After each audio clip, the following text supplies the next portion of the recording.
vaccine trial is coming to the Inland Northwest. I'll be live this morning talking about who MultiCare is looking for to participate in the trial.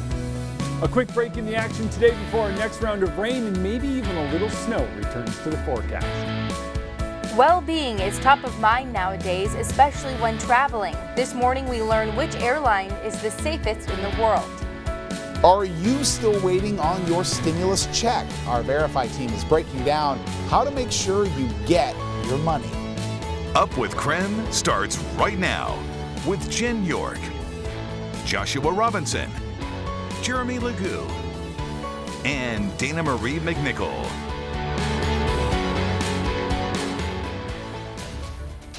As we approach 6 o'clock this morning, we want to begin with breaking news. We have an update for you about the missing teen out of Yakima. As of 10:19 last night, police say Angeles Revuelta Buenrostro has been found and is now safe. No other information has been provided to us this morning. However, we will keep you updated with any additional details we learn.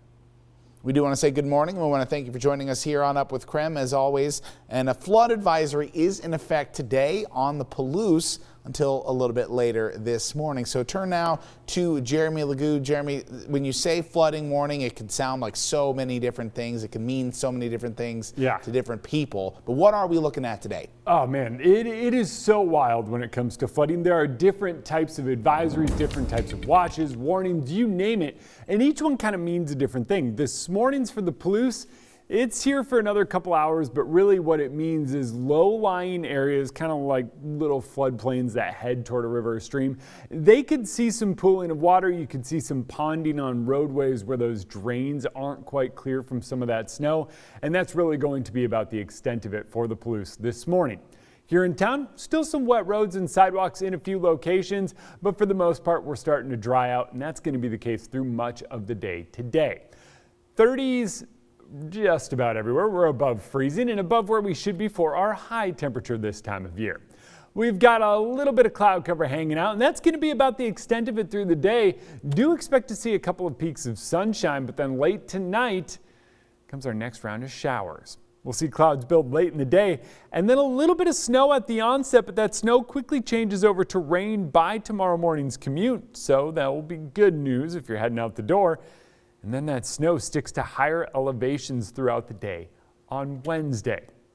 It's warm, no doubt about it. Temperatures above normal this morning and staying that way. We're up near 40 degrees later on this afternoon. And then tonight those showers return. And Joshua, I got a pro tip. If you're a skier or snowboarder, tomorrow's probably going to be a great day to head up into some of those mountains. A few of those resorts might get, say half a foot of snow. Oh, yeah? Okay. Yeah. All right. Appreciate that pro tip. Yeah, there you go. I got to look at my schedule now. Hey, it's 6:02 on the way this morning. This week, the Inland Northwest residents can sign up to participate in a new vaccine trial. Nicole Hernandez joins us now from the MultiCare Rockwood Clinic in Cheney, where that trial is taking place. Good morning, Nicole.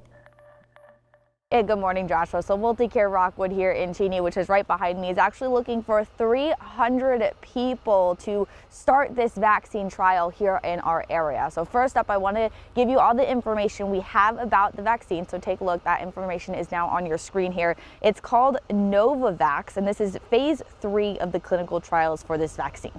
It's already shown that it can help a person's immunity to COVID-19. MultiCare is one of 100 hospitals in the country that is doing this new trial. They say 2/3 of the people in the trial will get the vaccine and the other third will get a placebo. A doctor will then monitor everyone in the trial for 24 hours, making sure there's no bad reactions. They're looking for a range of people to join the trial, including people over 65, people with health conditions, and people of color. MultiCare is doing a town hall on January 12th at 5:30 p.m. People will be able to get more info and ask questions. And if you are interested in some more information about this trial, or you're interested in details about that town hall, you can text the word trial to 509-448-2000 and you will get a text with more information. Live in Cheney, I'm Nicole Hernandez. And this morning, we do want to know if you would participate in a vaccine trial. Head to the Krem to Twitter to vote in our live poll right now. I'm going to take a look at what those results are looking like here on our 6 o'clock show. Sign me up. 53% of you are saying that And then almost down the middle, 46% are saying no thanks. So we also took to Facebook. Some of you, I'm going to read those comments. Not for me, no, but another person said, I'm in. We also had you texting in this morning. Someone said, I'm all in for the vaccine. I would participate. Sign me up. So we have a variety of responses this morning coming from all different platforms. We would also love to hear what you have to say. Text us 509-448-2000. You could also go on Twitter and vote there. Let us know what you think so we can put your comments here on Up with Krem this morning. Joshua? 6:04 now on your Tuesday. Our big story this morning happening today. Washington Governor Jay Inslee will hold a press conference today to address the coronavirus pandemic. This will be held virtually, and it's going to start at 2:30 this afternoon. We can keep an eye on KREM 2 all day, and we will keep you updated on any big announcements that could impact Washingtonians day to day. Now, tomorrow, the Panhandle Health District will host vaccination clinics for frontline healthcare workers. The clinics are part of Idaho's 1A timeframe in an effort to help vaccinate dentists, dental hygienists, dental assistants, and other frontline healthcare workers who've had direct contact with COVID-19 patients. The clinics will be in Hayden, Sandpoint, and Kellogg. If your dental office has not heard from the Panhandle Health District, you can send an email to the link at the bottom of your screen. All right, 6:05 now. Time for your morning rush. More news in less time. Sheriff's Office says Deputy Sheriff John Melvin has died from COVID-related causes.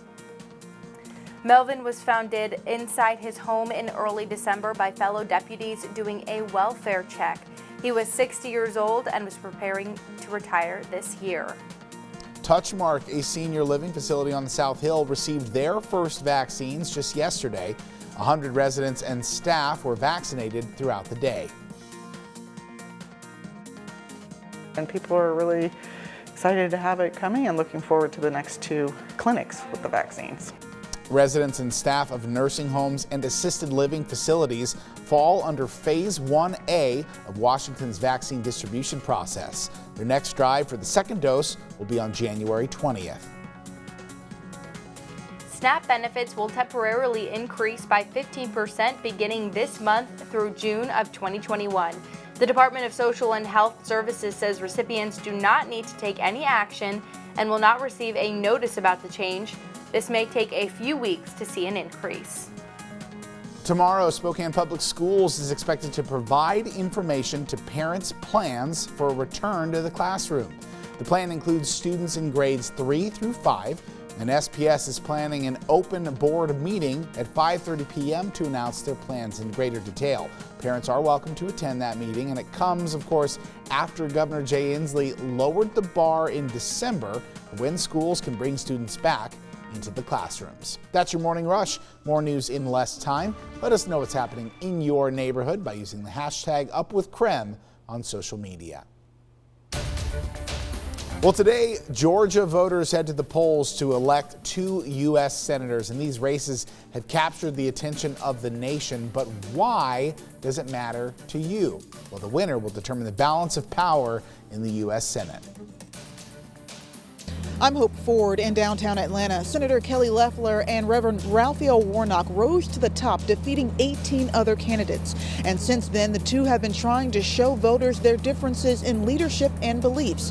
But they do have some things in common. Neither have been elected to the Senate before. Loeffler was appointed to her seat, and both have raised a significant amount of money, near or more than $100 million. When it comes to differences, Warnock colors Loeffler as an out-of-touch elitist who lacks vision, and Loeffler paints Warnock as anti-police, anti-military, and a Marxist sympathizer. And then there's the obvious difference. If elected, Warnock would be the first black senator in Georgia's history. If re-elected, Loeffler would remain one of the Senate's wealthiest members. Taking a look at what's trending right now. If you have to travel by plane, Which airline you choose might actually make a big difference. Airline Ratings released their list of airlines who go above and beyond to protect their passengers from COVID-19. They name Qantas Airways of Australia the world's safest airline for 2021. Delta, JetBlue, and Southwest were some of the U.S. airlines that made the top 20. The rankings did not reveal which airlines protected the least against COVID-19. So this morning we're asking you, do you feel safe flying right now? Vote now in our Twitter poll. You could also text us at 509-448-2000. You may see some of your responses up here. Let us know. I know the airlines are doing a lot of work to continue to keep people safe if people have to travel. Yeah, I mean, they do. And did you travel recently? That was going to be my question for you. And if so, how was it? Did you feel the airlines did a decent job?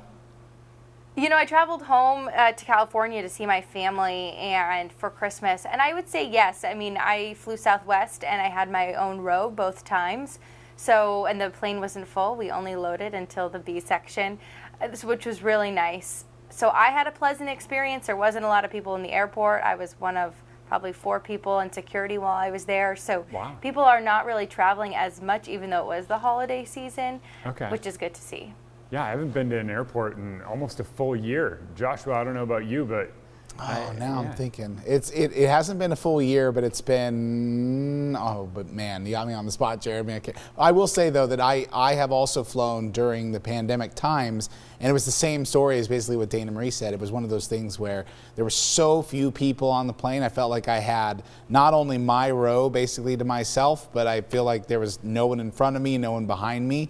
So I think it's just a case-by-case situation, one of those things where we encourage you, do plenty of research before you make that decision, and just be aware of what it could mean when you come in and come back home, especially when it comes to places like places that have very high restrictions on your safety. Yeah, totally.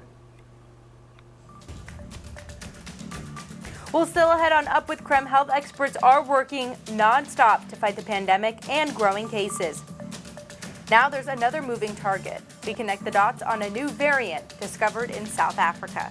Plus, now that we're out of the holiday season, we can start to really see the effects of any holiday gatherings on our local coronavirus numbers. I'm taking a closer look at the year-end trends by the numbers.